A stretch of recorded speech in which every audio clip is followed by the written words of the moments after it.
Hi guys! Good morning! Alam niyo ba, alas 8 na ng umaga dito pero medyo madilim-dilim pa. Wala pa sa kadlawon diha sa ato sa Philippines pa, madaling araw. Pero dito guys, alas 8 na. And sobrang aga namin dito sa Castel kasi merong tawag nito, isushoot na kabayo si Nico. Kasi yung kabayo is not in good condition na siya guys. So, papatayin na yung kabayo. And yun lang naman ang gagawin ni Nico, pero of course hindi ko papakita yun sa inyo. Even me myself, I don't wanna see it kasi hindi ko lang siya gusto makita din.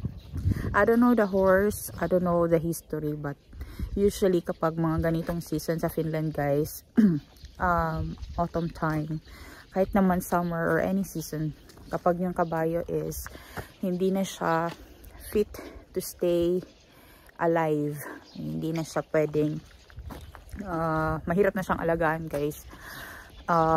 May mga sakit na siya, ganun nga, gaya din sa atin sa Philippines, kinakatay na siya or pinapatay na siya. But this one, hindi siya kakainin kasi meron siyang sakit na hindi pwede na kainin ng tao yung kanyang karne.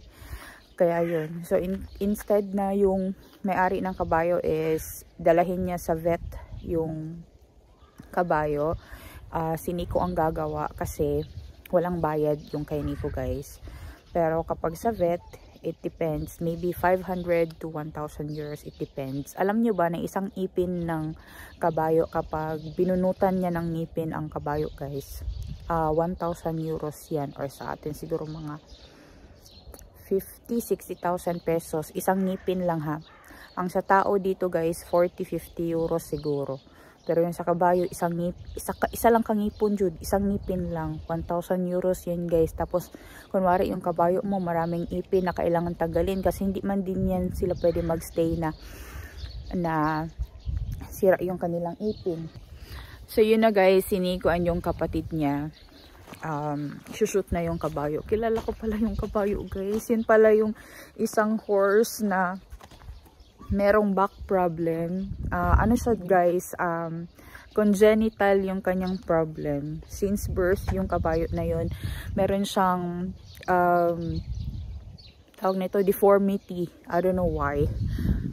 Kahit sa kabayo meron ng deformity and meron daw asthma. Tapos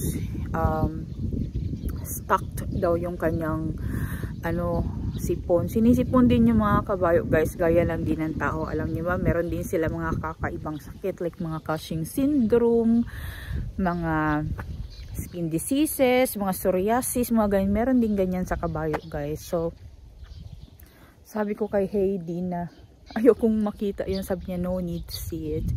So andun na yung kapatid ni Nico tsaka si Nico. So very soon makakarinig tayo ng putok ng baril. And yun na yun. So andun sila sa baba guys. Bago nila papatayin yun. Usually dito sa Finland ang ginagawa nila, binibigyan mo nila ng food. Tapos yung mga ibang carrots na nakuha ko doon kahapon nabili ko kahapon doon sa 8 euros, na kumuha si Nico ng ilang piraso para pakain niya doon sa kabayo guys. Papakainin muna nila yung kabayo, tapos sa kanila isushoot. Parang calmly lang, parang isushoot siya yata na habang kumakain. I don't know, I'm not really sure because I don't wanna see it. But yeah, ganun nga guys ang mangyayari. Ganun talaga kahit sa buhay ng mga kabayo or sa kahit anong nilalang sa mundong to, meron talagang katapusan. And it's just sad that sometimes, or most of the times, humans need to make decisions for their pets, for their alaga, sa mga hayop guys. Kasi nga, ayaw din naman natin na makita yung hayop na nahihirapan. Abuti na yung stop na lang yung suffering na yun, kesa naman sa tao na mas mahirapan din yung may-ari or yung tao. And that was it guys. Usually 1 or 2 shot.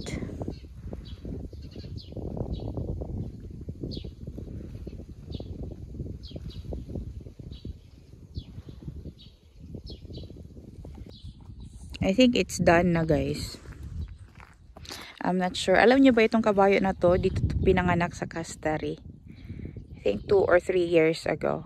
Ang laki niya na guys. So, maliit pa yan noon. Ngayon ang laki-laki niya na. Daddy, so it's just one shot. Yo. How does it feel for you? It's not nice.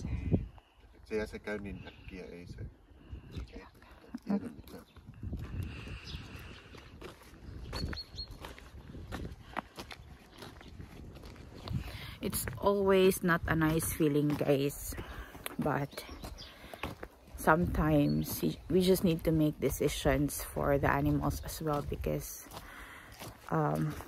animals kagaya ng horses, they cannot live without humans, and hindi din naman natin gusto na yung owner ng horse is yun yung mag-suffer, kasi nga it will cost a lot of money.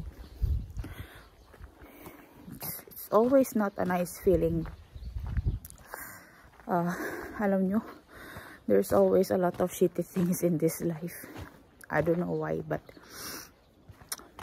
there's always a reason why we have this kind of life, you know. Tingnan natin yung mga ibang kabayo dito guys, bago pa tayo ma-stress lalo kasi sobrang aga pa. Hi guys! Maayong hapon ta sa tanan. Naaday mi karon sa Lami. Hindi Lami guys ha, Lami. Andito kami ngayon sa Lami kasi tinulungan ko si Des kumuha ng kanyang parcel doon sa Post Nord ba yun? Basta doon sa poste. Tapos meron na siyang bagong trabaho dito guys. Shout out sa nanay niya, tsaka sa tatay niya. Hindi na po siya lahi hoytay ha. Tagapaglinis na po siya dito sa simbahan. Ayusin mo. Mahalang oras mo. Itong Lami guys is ano lang siya, malapit siya sa bahay namin. About 5 kilometers lang. Magbabasa na yan siya papunta dito. Sabi ko, dadaan na lang namin siya kasi day off ko rin naman para makalabas din kami. So meron nga ditong cemetery guys, napaka-normal niyan dito sa Finland na merong cemetery talaga sa bawat churches. Kahit doon sa Hämeenkoski, meron din doong cemetery. And generations of Finnish families are already buried in this place. Pero of course, it's kind of like a sad place, but actually dito sa Finland, kapag Pasko, saka nila dinadalaw yung kanila mga loved ones dito sa cemetery. And kapag kalag-kalag or yung All Saints Days or All Souls Days sa atin sa Philippines, hindi nila dinadalaw, but during Christmas time, yung kanilang time ng pagdalaw na kanilang family member dito sa cemetery. Are you working here? Yo, ma'am. Dali po kayo. Parang mali yung walis mo, pang hindi yan para dyan. Libre lang po kasi. Hindi ko alam kung saan ko pinuha. Ito lang yung binigay sa akin. So, dito guys, oh, may dumpster, pero hindi tayo dito mag-dumpster. Alam niyo ba na itong mga sanga ng kusi or yung Christmas tree guys, nakakat ito, hindi it's because na itatapon siya dito, nakasave siya dyan kasi yung mga church goers, tapos meron silang grave dito, yung kanilang family member is andito nakalibing. Mostly kasi sa mga grave na andito guys, may mga flowers yan siya. Yung mga flowers na nilalagay nila is buhay talaga yan siya na flowers, and some of them are perennials, kaya naglagay sila nito for the purpose na tabunan yung mga perennials para sa darating na winter hindi sila ano yan, parang maging warmth ba ng tanim. Basta walang protection siya guys. Tapos pagka next year tutubo na naman ulit yung plant, parang banig siya, ibabanig siya doon. Kaya merong mga ganyan. So, it's free to take kung meron kang grave dito na yung sa family member mo. Tapos may mga plants or perennial plants doon. Pwede mo siyang i-cover. Kuha ka lang dito ng dahon ng kusi o yung sanga ng kusi. Bisaya, ang word na kusi is kinurot. Pero dito sa Finland, yung pag sinabi mong Kusi, dalawang U, kusi. Hindi kusi ha, sa atin isa lang man ang U. Kusi is kurot. Dito sa kanila, kusi, dalawang U. It means a pine tree or yung Christmas tree. Kusi ang tawag nila doon. Ang ganda ng church doon sa likod, guys, oh. Hindi 6. Meron pa yung isang meaning, hindi lang siya kusi na puno. Kusi din siya as in number 6 pala, ha. Thank you, Des. Oh, natututo si Des mag-finish. Mag-finish ka nga, Des. Finish ka nga. Pag finishin natin si Des, finish ka na talaga. Hindi ka na makapasukin sa sasakyan. Mag-finish ka. Kailangan ko pumasok sa sasakyan ng lamig. Mag-finish ka. Lamig. Tingnan mo, winter na. Yung suot mo, nakapang spring. Kasi nagde-descend. Hi ka sa nanay mo. Hi ka sa nanay mo. In finish ba? Terve. Oy. Ano pa? Naiiyak. Para ako estudyante dito na binibigyan naman ng teacher na kailangan magsalita. Lamig. Sige na, pasok na tayo, guys. Kasi malamig na. Nakuha na natin yung gamit ni Des doon sa Post Nord. Ewan ko ba ba't dyan niya sa Post Nord pinadala yung kanyang gamit na hindi naman siya taga dito sa Lamy. Baka may boyfriend siya dito sa Lamy ba?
Hi guys! Andito kami ngayon sa Payarvi. Andito pa rin tayo sa Hamenkoski area.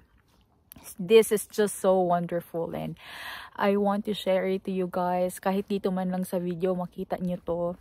Sobrang ganda, napaka-relaxing, napaka-peaceful ng lugar talaga. And this is just so amazing. Sobrang haba ng din-drive namin ni Des. Paikot-ikot kami kasi hindi namin alam saan yung access. Actually, ito siya this is the main lake here. And yung another side nito is doon sa amin. But since nanggaling nga kami sa Lamy, so dito kami dumaan banda. Guys, most of the lakes here in Finland, the water can be inom. Can be inom. Naiinom po yung tubig. Most of the lakes dito sa Finland. And very clear talaga yung water. It's just that now it's autumn. The leaves are falling down to the ground. And babalik din talaga sila sa lupa. So, like sa mga lakes, guys, hindi nila yan nililinis. They let the nature do its thing. So, lahat ng leaves, guys, nahuhulog yan. Minsan napupunta sa lake. They decay there. And they go back to the ground. They go back to the nature. Si Mother Nature na ang bahala na mag-take care of the rest of the things para ma-decay siya. Just so beautiful place, guys, and I hope you enjoy it. Thank you so much, guys, for watching my vlog today, and I hope to see you in the next one. Hey, hey!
Tingnan nyo dito guys, yung mga dahon, babalik din yan sila sa ground.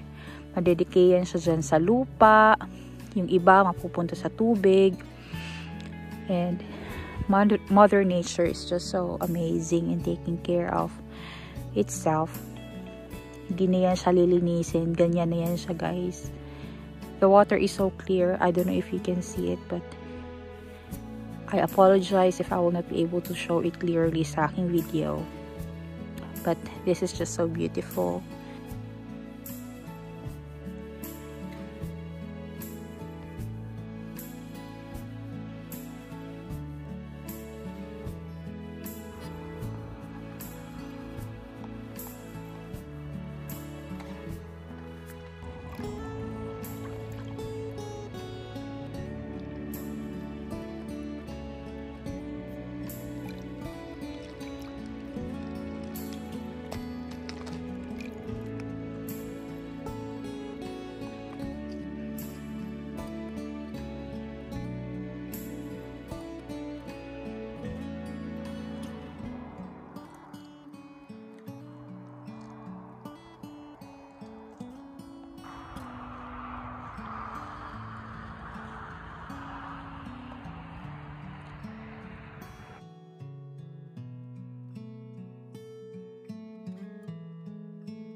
Everything go brekete. Everything go brekete. Everything go brekete. If I be ordinary.